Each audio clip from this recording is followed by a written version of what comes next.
Salah satu sifat manusia yang tidak bisa dihindari adalah pujian. Pada hakikatnya, manusia senang dipuji, terlebih di era digital dan media sosial saat ini. Tidak sedikit mereka yang mengupload atau menyebarkan kebahagiaan dan kesuksesannya demi meraih pujian. Beragam komentar ramai bahwa semua itu hanyalah pamer demi mendapatkan pujian. Bagi sebagian orang, wajar saja manusia mengharapkan pujian.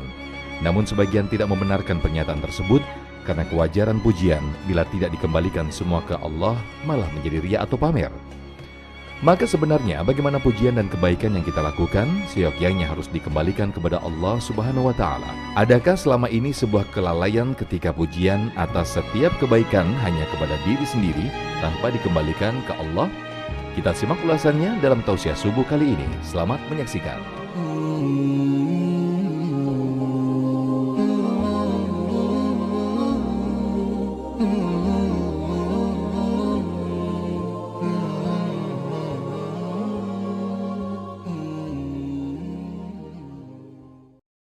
Bismillahirrahmanirrahim. Pertanyaannya, Ustadz, kenapa sih orang yang senang dipuji itu peres, apalagi bahasanya narsis, itu punya potensi bermuka dua atau munafik?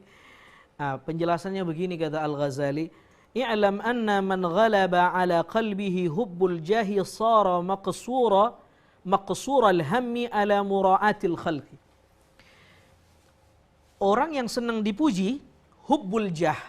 Hubbul jah ini bahasa Arab, senang cinta diri yang berlebihan, narsistik. Namanya hubbul jah. Nah, orang yang kayak begini, biasanya obsesinya dia akan gemar mencari simpati orang.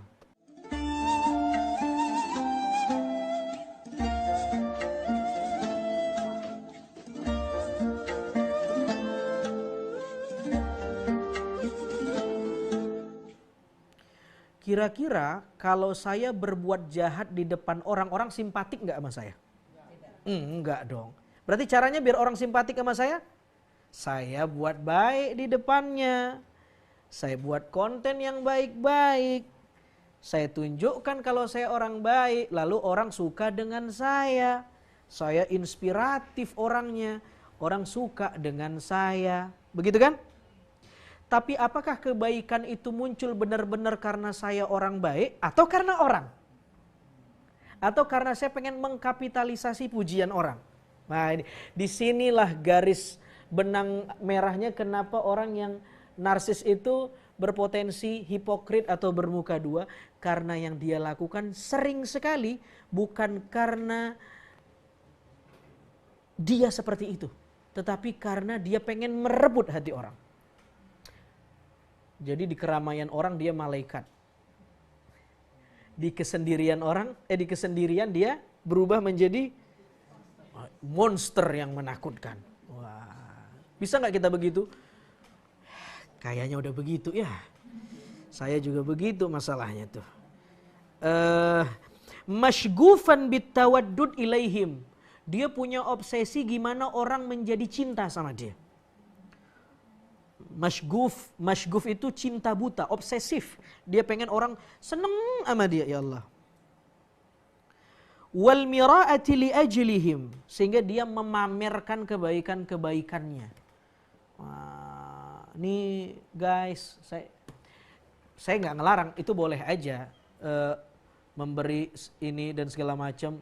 Tetapi maksudnya adalah jeroan kita punya kewajiban terhadap jeroan kita harus kita benahin juga.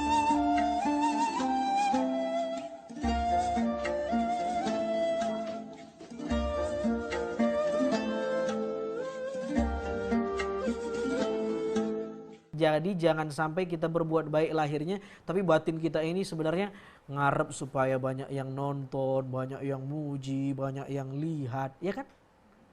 Ini memang kajiannya setingkat di atas yang umum kita dengar karena genrenya tasawuf, bukan fikih. Jadi tasawuf itu mesti setingkat di antara yang umumnya karena dia berusaha mengkritik diri atau kritik terhadap diri. Kalau jawaban yang lempeng-lempeng aja sebenarnya ya nggak apa-apa, kan begitu tuh jawaban yang lempeng. Kalau tasawuf bilang Iya, tapi ada tapinya mesti. Sehingga dia berpotensi menjadi orang yang bermuka dua, yang munafik. Nah, itu yang sulit. Makanya kata Sayyiduna Ali ibn Abi Thalib ketika ditanya apa ciri-ciri orang yang ria atau bermuka dua itu, dia bilang yanshatu idza kana finnas. Kalau di ruang publik dia soleh banget, semangat. Karena banyak yang nilai nih. Yang kedua, kalau lagi sepi yaksalu. Idza kana wahdah. Kalau lagi sepi dia malas ibadahnya, malas berbuat baiknya, malas sholatnya, gitu. Terus yang ketiga, yazidu fil amal idza uthniya alaihi wa yankusu idza thumma. Kalau dipuji, di like, dia makin semangat berbuat baik, tapi kalau dikritik dia kendor berbuat baik. Coba tuh. Ini bukan kata saya, kata Imam Ali. Jadi kalau dirame orang dia senang, lagi sendirian dia nggak senang. Itu kita banget tuh. Ya, tapi bukan berarti kita nggak boleh berbuat baik di depan orang, ibu-ibu, daripada tidak berbuat baik sama sekali. Ingat, yang dijelaskan Imam Al-Ghazali ini setingkat lebih atas, supaya kita yang sudah berbuat baik mendandani yang daleman ini juga sama baiknya dengan luaran kita, gitu loh.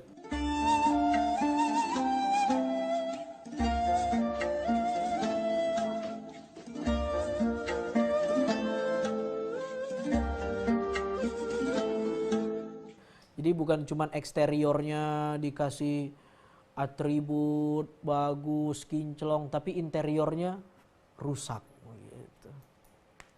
gitu ya.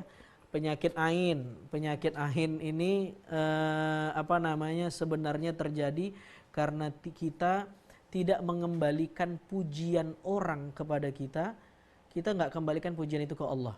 Kita telan aja mentah-mentah, dan kita nggak kuat kan, karena kan kita nggak baik-baik amat. Kamu ganteng ya, iya emang. Kamu kaya ya, iya. Kamu cantik, emang iya. Kamu kaya ya, dari dulu. Kamu best couple banget ya, emang iya. Begitu, nggak dikembaliin ke Allah. Makanya dia kena penyakit ain, bukan cuman ain, lain. Fa qaf kaf lam mim nun. Makanya dia kena penyakit ain. Karena sebenarnya kenapa kita kena penyakit ain? Jadi penyakit ain adalah penyakit yang membuat kita susah gara-gara kita menelan semua omongan orang ke diri kita. Enggak ngembaliin ke Allah.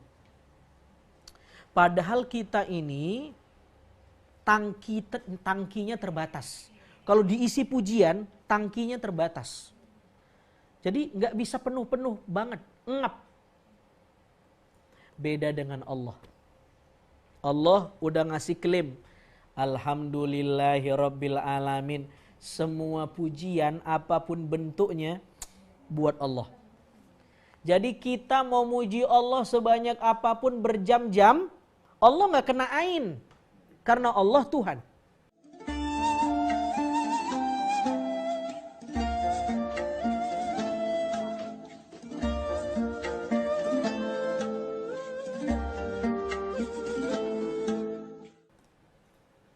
Pantas dan layak dipuji. Sementara kita kalau dipuji terus-terusan, sakit kita. Gendong anak, anaknya lucu banget, ya ampun. Gak ada yang muji, gak ada bawa nama Allah, Masya Allah.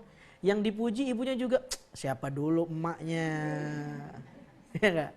Dua-duanya gak bawa Allah, apa yang terjadi besok anaknya demam, sakit, apalagi masih bayi. Kenapa bayi rentan kena ain? Tangkinya lebih kecil. Dia nggak bisa memprotek dirinya terhadap pujian orang. Orang tuh lebih gampang terpeleset karena pujian atau karena celaan. Itulah ain tuh. Tapi ain itu tidak mesti dari orang yang ain itu bisa datang dari dua. Datang dari orang yang sangat membenci kita dan datang dari orang yang sangat mencintai kita. Dua.